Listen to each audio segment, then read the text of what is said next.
Kerala state hire goods owners അസോസിയേഷന്റെ ജില്ലാ committee office അടിമാലിയിൽ പ്രവർത്തനം ആരംഭിച്ചു. സംഘടന സംസ്ഥാന ജനറൽ സെക്രട്ടറി ടി.വി. ബാലൻ ഓഫീസിന്റെ ഉദ്ഘാടനം നിർവഹിച്ചു. സംഘടനയുടെ പ്രവർത്തനം കൂടുതൽ ശക്തിപ്പെടുത്തുന്നതിന്റെ ഭാഗമായിട്ടാണ് ജില്ലാ കമ്മിറ്റി ഓഫീസ് തുറന്നിട്ടുള്ളത്. ശബ്ദം, വെളിച്ചം, പന്തൽ, അലങ്കാര മേഖലയിൽ പ്രവർത്തിക്കുന്നവരുടെ സംഘടനയാണ് Kerala state hire goods owners association.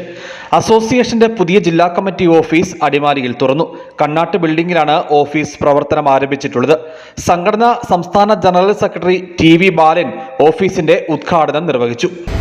നമ്മുടെ രംഗത്ത് എന്തെങ്കിലും പ്രശ്നമുള്ള ഇതിൽ സംസാരിക്കാൻ പറ്റുന്ന ഒരു വേദി ഉണ്ടാക്കുക എന്ന് പറയുന്നത്, അതാണ് ഒരു സംഘടനയുടെ ഏറ്റവും പ്രധാനപ്പെട്ട ഘടകം. 3 കാര്യങ്ങളാണ് ഒരു സംഘടനയ്ക്ക് വേണ്ടത്. ഒന്ന്, സ്വന്തമായിട്ടുള്ള ഓഫീസ്, പിന്നെ അത്യാവശ്യം സാമ്പത്തിക സ്രോതസ്, പ്രവർത്തിക്കാൻ പറ്റുന്ന ഊർജ്ജസ്വലന്മാരെ പ്രവർത്തകർ. ഇത് രണ്ടെണ്ണം നമുക്ക് കൊണ്ട് പ്രവർത്തിക്കാൻ പറ്റുന്ന ഊർജ്ജസ്വലന്മാർ ആളുകളുണ്ട്.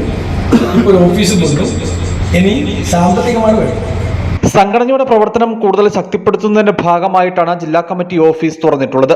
ഓഫീസിന്റെ ഉദ്ഘാടന ചടങ്ങിൽ ജില്ലാ പ്രസിഡന്റ് ജോർജ് വർക്കി അധ്യക്ഷത വഹിച്ചു. സംസ്ഥാന ട്രഷറർ ഷംസുദ്ദീൻ മലപ്പുറം മുഖ്യ പ്രഭാഷണം നടത്തി. ജില്ലാ working president Jamal Rajakkad, Jayan Ernakulam, Sandy Mathew, George Wayanad, Shaji star Adimali തുടങ്ങിയവർ സംസാരിച്ചു. News bureau, Adimali.